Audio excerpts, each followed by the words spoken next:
It is College Football Playoff Semifinal week, and the Ohio State Buckeyes are getting ready to take on the Texas Longhorns in the Cotton Bowl, a matchup that is surely anticipated with the two big brands, but also the play on the field is going to be awesome. On this matchup Tuesday, we get into the Ohio State offense versus the Texas defense here on the Buckeye Breakdown Podcast.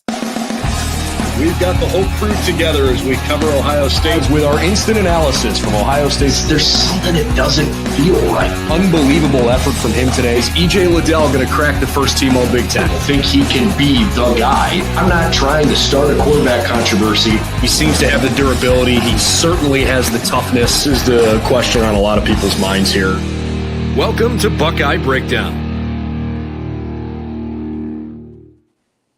Well, welcome in, everybody, to the Buckeye Breakdown Podcast. Anthony Moeglin alongside my partner, former Buckeye Kevin Woidke. And Kevin, we're off to a fast start because it is not a matchup Tuesday. It is a matchup Monday. Brother, how are we doing coming off the new year? Everything's that's been going on. What's going on your side of things? Absolutely no. Jumping back into the first full work week of the year, gonna be fun. Can't wait. No, more than excited. Get in there, helps people with insurance, but that's on the personal level. Like the football level, which is why people come here. I'm excited. I don't know why these two games are played on two different days. I understand you want to get the prime time slot both times, but I just think it's an advantage to whoever plays first, but that's just me. I am excited, though, to see this other matchup as well as I am ours. I mean, Penn State Notre Dame is going to be a battle. I mean, we're going to see which coach. They always talk about how both coaches, similar to what happened to Ryan Day at the beginning of the year, can't win the big one. Both these teams have kind of, Notre Dame with their game against Georgia more so. It's a pretty good game on the resume, but Penn State's resume so far in this playoff has not been top tier by any mean. So it'll be really interesting to see if it's a close game, if it's a blowout, who knows? I'm excited to watch it Thursday night. Dude, when you look at the Final Four across the board, right? Like Notre Dame, Penn State, Ohio State, Texas, like those are four of the major brands in college football. And the best part about it is like there's obviously some things that the college football playoff needs to do to improve itself, but these Final Four teams were decided on the field. I think that's the best part about it, is because at the end of the season, there was arguments about, hey, maybe Ole Miss should get in, maybe this, maybe that. But we were arguing about fringe 14 through teams 13 through 16, right? You weren't arguing about teams 5 through 8 who look at the rankings of all of this. Notre Dame's the 7th seed, Ohio State's the 8th seed, Texas is the 5th seed. So it's like all of these teams that honestly we're on the outside looking in. Every single one of them would have been on the outside looking in the old playoff format. So yes, the playoff isn't perfect, and I hope that they clean it up. There's obviously opportunity to clean it up, but these Final Four teams were decided on the football field, and they're for the major brands in college football, and it's certainly going to make for an exciting weekend. Yes, I would agree with you from a competition standpoint. The teams that play on Thursday night certainly get the advantage, but from a fan perspective, Kev, let's map out these 5 days here. Thursday night, you get Notre Dame, Penn State. Friday night, you get Ohio State, Texas. Saturday, you get the first round of the NFL playoffs. Sunday, you get the next set of the first round. And then Monday, you get the Monday Night Football game. We are on the cusp of one of the great football weekends throughout the entire year. Oh, 100%. I mean, it's the beginning of the year. Yeah, you see it. I mean, you see people talking about it. You see figureheads talking about it. I mean, some people called for it to go back to the BCS. I think it was, I don't know, I saw some clip, Ryan Russillo being like, it should be Oregon, Georgia. They're the two best teams, night and day. Like, it should just be those two playing for the championship. I wouldn't be upset if that's how it ended. I'm like, well, both those teams are out. So we have a whole different conversation to have. And it's about, like, this is a professional league now, right? Where you think about you think about the Super Bowl champion, you think about the World Series champion, the NBA Finals, the WNBA Finals, whatever it is. The teams that play well in the playoffs they peak at the right time, and I think that's the story about this Ohio State team, especially about this Ohio State offense, which we're going to be talking about tonight, and how they match up with this Texas defense. And rewind a month. the sky was falling in Columbus. Now you put together two incredible performances against Tennessee and against Oregon, where you score 41 and 42 points respectively. Your defense is great as they've always been. And now it seems like, and this is really the case, that Ohio State's certainly the favorite to win it. And the betting lines in Vegas agrees with that. Ohio State is currently at minus money to win the national title. That's crazy. They're minus 120 or minus 120 odds, which basically means you have to bet $120 to win $10 or excuse me, $100. But in my case, that's $12 to win 10. Right? That's the bracket that I fall into. But that's unheard of, especially in a playoff format. I think Notre Dame's got the second best odds at like plus 300 or 400. So, Kevin, this Ohio State team's peaking at the right time. The national media is obviously agreeing with it. The betting lines are obviously agreeing with it. And they're certainly a force to be reckoned with. Absolutely. I just hope, they don't lose that edge because of this. They've been playing with an edge. I mean, people were saying the worst thing that could happen to Ohio State football is they win the national championship and Ryan Day's coaching there next year. Are you crazy? Yeah. I saw some random TikTok guy say that. He looked like he was sitting in his mom's basement. But it just didn't make sense to me that why he has put out two of the best football games from a one-sided perspective that anyone has seen this year, let alone, in the last probably 5 years. Against the caliber they were playing versus how well they performed over the last two games is crazy. You just wish that you saw it. And I think that if you see this against the team up north, all those Ryan Day haters are gone and quiet for probably another 6 months.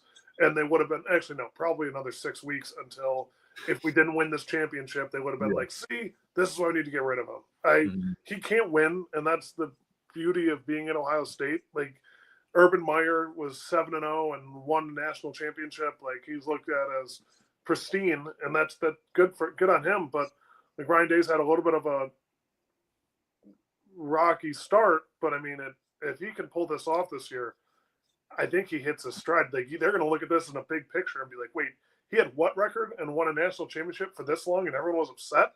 And yes, obviously, Team Up North, you need to win that game, but two of those games weren't fair. And then this one, they let their ego get the best of them. And I think they'd be the first to tell you that they should have just played like they did against Tennessee and played like they did against Oregon, and they would have boat raced them, and it would have been a 60-point rout, but it wasn't. And at least they figured it out before they went on to play Tennessee and Oregon. Yeah, and that's kind of where it sits for me too. It's like, all right, if you just, for whatever reason, they messed up in that Team Up North game, right, where they tried to play this game in a phone booth. They tried to win it inside where they didn't need to, and it almost like, to me, and this isn't groundbreaking news, but it like finally flipped the switch in Ryan's head or Chip's head or whomever that, hey, we don't have to cater to the opponent. We need to, the opponent needs to cater to us. And you see that with their play, you see that with their aggression. And finally, Kev, how many weeks did you and I sit on this show and say, key to the game, start fast. All right, we need to see him start fast. All right, we need to see him start fast. And this is why, because you see him start fast against Tennessee. They're up 21-0 in the first quarter. You see him start fast against Oregon. That game was over with 8 minutes to go in the first quarter. It was over by 5:30 p.m. Eastern. Like, the game was done. And that's what this team has, and it really has in them. And it's something that I think that they can use, because coming into to Friday's game against Texas, this Texas group, man, like you and I, and the national conversation is going to be about all of their players that they have, and that they're going to be potentially the toughest team. I even put it on the intro card, right? I put it on the intro card, and we started doing some research here together throughout the day, and it was like, wait a second, this team is susceptible. This team isn't all that in a bag of chips, man. This group is a group that Ohio State, I think, can get after, and it's evident in their last two games, right? It's not even just the Arizona State game where they escaped. They were in kind of a barn burner against Clemson, a game they shouldn't really have been in, but they were, and they found themselves in back-to-back weeks having to escape and pull a rabbit out of their hat. They certainly did, but they can't rely on that when they face the Buckeyes here. No, I agree. And Sark and his team is going to be looking for any possible thing they can to put on a bulletin board to motivate his team. So I don't want to sit here and tell you that when I know that they're a bad team by any means. They're a very good, talented team. They have talented players. Quinn Ewers was I mean, it was like Ryan Day opened up the lost treasure or something when they brought him in. Like, I mean, it was crazy. And he's not a bad football player by any means. I mean, he's really talented, but it's going to be more so on the defensive side for this Texas team. And so far in the first two games, objectively, they haven't performed well. I mean, they're in rankings for teams that have played in bowl games. They're not even on the first 50 for total. You almost threw up when you saw it. You thought there was a typo. I was shocked when I read these stat lines, but I mean, that's just what they're dealing with. And I mean, that's the, I don't know if that's the SEC this year, but they've performed well. In Texas has beaten teams they're supposed to beat. They didn't beat Oregon, Georgia, who they weren't supposed to beat. But I mean, Georgia got beat by Notre Dame, so who's supposed to? Who were like? It was just Oregon lost games that were close to better teams, but they still ended up ranked 2, and then Notre Dame came in and decimated them. And it's a matter of, a lot of people are talking about it. Texas hasn't been hit with this yet, but there's a lot of evening of the SEC and everybody else. And Texas is fresh new in, but that's they play well. They have good wide receivers. They have a really good running back. They have a really good cornerback. And that's kind of the next segment, I know, but that's where it's going to be the biggest. That's where everyone's going to be talking about it all week, is going to be Barron versus Smith. Yeah, and that's where, and we'll get to that in a second, but it's like, hey, this group, they got talent everywhere. That's certainly not the problem. But then you go and look at their games, especially just their last two, right?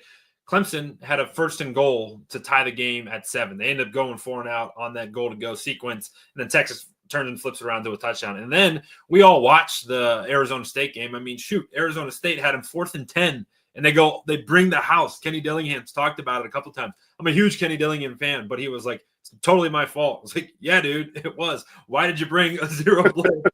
You just had to go. It was 4th and 10. I certainly understand it, right? Didn't want to let Quinn Ewers sit back there. But the flip side of it, the reverse, is that you give up the game-tying touchdown. And it certainly took some magic for Texas to get to where they're at, to escape a game against Arizona State, who, felt like they had that Cinderella feel to them, right? Everyone was Cam Scadaboo fan. Everyone was a Kenny Dillingham fan. They wanted it to go well, and it looked like it was going to be a blowout.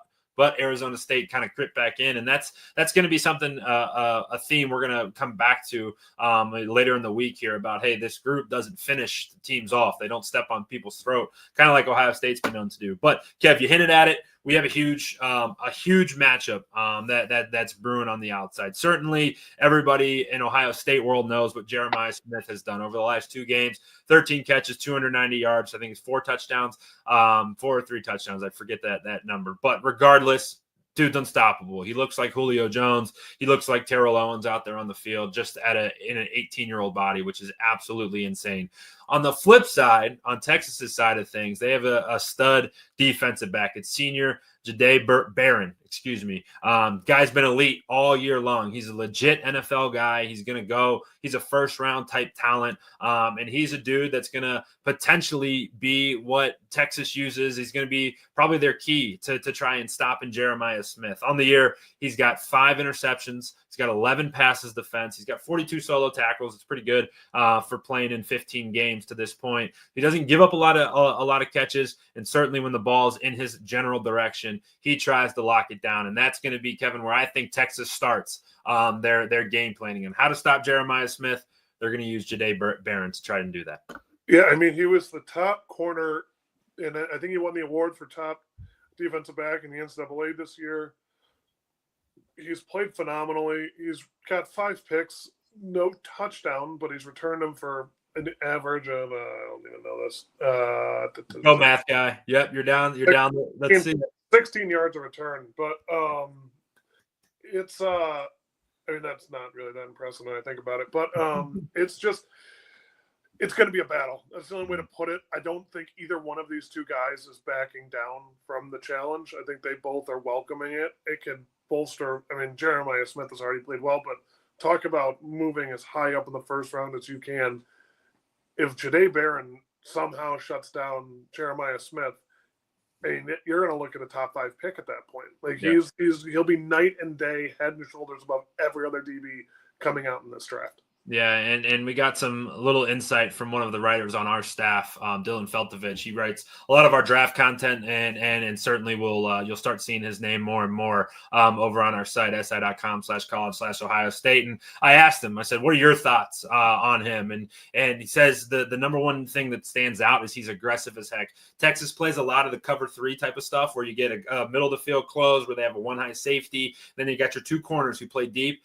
Barron's got a good ability to play both in that post, that deep look, but also be a cloud guy who plays in the flat and really gets his hands gets his hands everywhere around the football. He's aggressive, he's fast, he's quick, and he's tough, man. He's a guy that you don't want to kind of get into a bar fight with because you'll come out on the wrong side of it. But really interesting matchup because he is a little bit smaller. And what I could see Texas probably or potentially doing is a Bill Belichick rule where they would give if they think that Barron's that lockdown type of a guy, potentially they put him on Emeka Egbuka, who would be, hey, you're number 2. He'd be, a little bit below Jeremiah Smith. You put Barron on Egbuka, and then you could try to double team Jeremiah Smith wherever he goes. And in theory, that's saying, hey, we're going to stop their second best guy with our best guy and then put 2 guys on their number 1.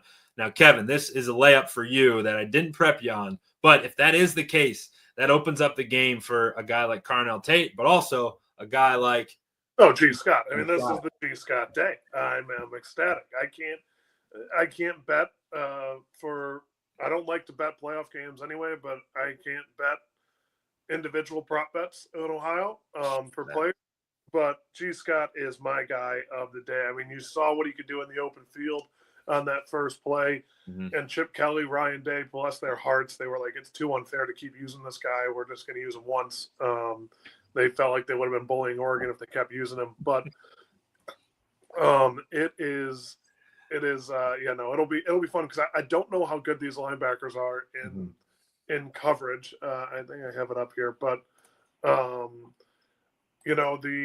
the corners are obviously good. Let me see if I can check it. Yeah, as you're pulling that up, that's going to be the biggest thing. Is if I'm Texas, if you're Texas at home, you're thinking, all right, don't let number 4 beat you. Don't let number 4. Don't let number 2 beat you. And now for Ohio State, the problem is you come in waves with those guys. Then it's 32. Then it's Quinshon. Then it's G. Then it's Carnell. Like they have so many levels to this.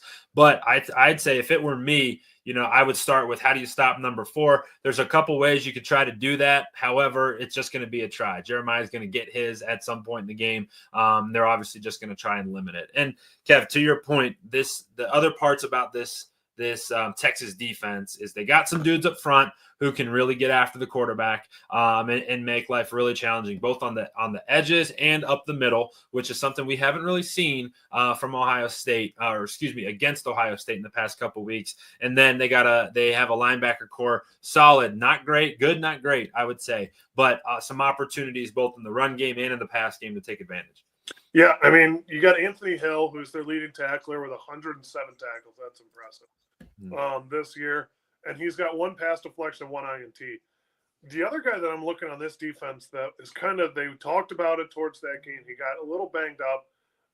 Is Michael. Oh, this is going to be a good luck. We're going to go with Taffy. Let's go Taffy. Number 16. He got banged up in that Arizona State game. But they were talking about how he's the heart and soul of this defense. Everyone rallies around him. He's not the most athletic, not the best guy, but he's evidently their leader on defense, it seems like. I think he's going to play a pivotal role in this game as well. If we can get after him quickly and take advantage of those, what they said is lack of ability in terms of athleticism, I think that's where you're going to see Ohio State really target him a little bit and make him be an athlete. Mm-hmm. And Kev, an area that stood out to both of us kind of in our prep for this show was, all right, Ohio State's attacked both Tennessee and Oregon through the air, right? It's been very evident. They're going to try to rip you, over the air, bombs over Baghdad. We're throwing it deep. However, when you look at this Texas team, they're solid through the air. They give up 278 yards a game. So that's music to my ears. If Will Howard throws for 278 on Friday, that's a W for the Buckeyes. So that's right there. However, on the ground, they're giving up 165 a game. And in the past 2 games, they didn't give up a lot to Clemson, but Cam Scadaboo went for 143 against Arizona State. So that signals to me, man, if they are having some success of getting home, getting after the quarterback, and maybe trying to take some of that deep vertical pass away, Ohio State's got a real opportunity to run the football. And my favorite thing in the world, get ahead of the sticks and keep playing ahead of the downs. Yeah, I agree. And that's where we're really gonna need to take advantage of it. Is we started fast, and the other thing is starting fast in the second half, because this team has been known to be a first half team. More so than a second half team. Was evident in that Arizona State game, was evident in the Clemson game. Their halftime adjustments are not the best, and I'm hoping to see us utilize that to our advantage. Yeah, it's certainly going to be there's going to be so many little games going on in this big war, right? So many small battles in this war for this semifinal game, a berth to the national championship on the line. So, Kev, put your offensive coordinator hat on. You're in the film room this week. You're out at practice. You're getting the guys ready. What are your keys to victory for Ohio State when they have the football? What do they have to do to attack this Texas team and to get out as Cotton Bowl champions heading to Atlanta to go play for the national title? Absolutely. I would say that starting from the offensive line, get ready for quick guys. Get ready to play athletic, get ready to play fast. They're going to be coming to you from every angle. Get ready for that. Receiving wise, I would say, they're going to, like you said, jump into that cover 3. So be patient and try and get open early, because with the speed on these edge rushers, especially this freak freshman they have, it's going to be interesting to see how quickly he gets back there and how well we hold up against him. And then for the running backs, same with wide receivers, run hard, because you saw Scatterbo just run through arm tackles, Scatterbo, whatever. I can't ever say one thing one month, one thing the next. Run through these arm tackles. This team, that's my biggest thing. It seemed like, and they're probably talking about this at Texas as well. Like, hey, we got to get better at tackling. We got to focus on this. But they only got a week to prep. Yeah, you can only fix so much in a week. So that's why I think it'll be interesting to see how well they adjust that. But I'm excited to watch Ohio State. You've seen Trey, you've seen Quinshon run through these all year. It'll be fun. Yeah, well, I mean, they've continued to get better. Trey, we talked about it on our film review episode of, like, this dude looks fresh, and that's huge, right? This running back room looks really, really fresh. I'd say the only 2 things I would add to that is just going a little bit deeper into the defense that I would be anticipating if I'm Ohio State. Because if I'm Texas, I'm not letting 4 beat me over the top. I'm not letting the big play happen, because they've seen it now in 2 straight games. Ohio State gets out fast, bombs of plays, huge, like electrifying, emotional big plays. If I'm Texas, I'm saying don't let that happen. So they're going to be playing deep. It's going to be really important for Will Howard. And he's never shown that he doesn't do this, but take what the defense is giving you. If they're taking Jeremiah away, get off of it and check it down. Get to G, get to the running backs, get to Carnell over the middle, get to Emeka as a check down. Like, get off of number 1 if it's not there.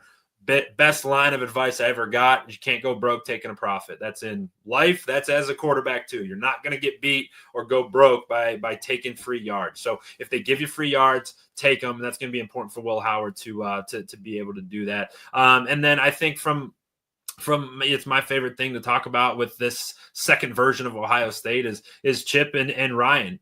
Continue to be aggressive, but if they are taken away, let's be really smart. Know where your advantage lies, right? You're going to be able to run the football against these guys if you need it. But if you are finding some success through the air, don't let your foot off the gas pedal. They certainly have shown the ability to step on someone's throat. So I'm hoping to see a whole lot of that down into Texas. So a really good matchup when Ohio State has the football. This Texas defense has the tools, has the ingredients to be very good. They haven't put it together for a full game to this point. Will they do it on Friday? I suppose that time will tell. Kev, before we get out of here, any final thoughts as we kind of wrap up our offensive preview here? Yeah, no, I'm looking forward to Friday. I'm looking forward to Thursday. It'll be a fun week as a football fan, fun extended weekend. I'm upset the Browns aren't playing, but I'm also ecstatic the Browns aren't playing. And as a Cleveland sports fan, let's go Cavs. Let's go Cavs is right. That's right. Let's go Cavs. Right. Big one on Wednesday night. So that starts the sport weekend off. Wednesday, Cavs Thunder, biggest game in the NBA so far. Then you got Notre Dame, Penn State, Ohio State versus Texas, and then the NFL playoffs taking you from Saturday through Monday. It's going to be awesome. And we're going to be here along with you the entire time. We'll have a bunch of content coming your way the rest of the week. We'll have a preview and prediction show tomorrow, just looking at the Final Four, the bracket. So look out for that. And then on, I guess it's Wednesday, we're a day off here. On Wednesday, Kevin and I will be back for a defensive preview, looking at the Texas defense versus the Ohio State defense versus the Texas offense, taking a look at what Quinn Ewers brings to the table and some of the weapons that they have. So dial that one up for Wednesday. And then Thursday, I'll be traveling down to Dallas myself. So we'll be off from content there. And then Friday, we'll have a full day's worth of content. So wherever you're getting us, whether it's on Twitter, thank you. Hit that follow button. Awesome. We'll be filling you up there. If you're getting us on YouTube, hit that subscribe button. Ohio State Buckeyes on SI on YouTube. And then over at our site, si.com/college/Ohio State. It's going right below me right now. So head over there. Our team from all angles is working really hard to keep this content fresh. Get you set for a huge semifinal matchup between the Ohio State Buckeyes and the Texas Longhorns coming your way from Jerry's World down in Dallas on Friday night. Thanks, everybody. We'll see you again soon on the Ohio State Buckeyes on SI YouTube channel.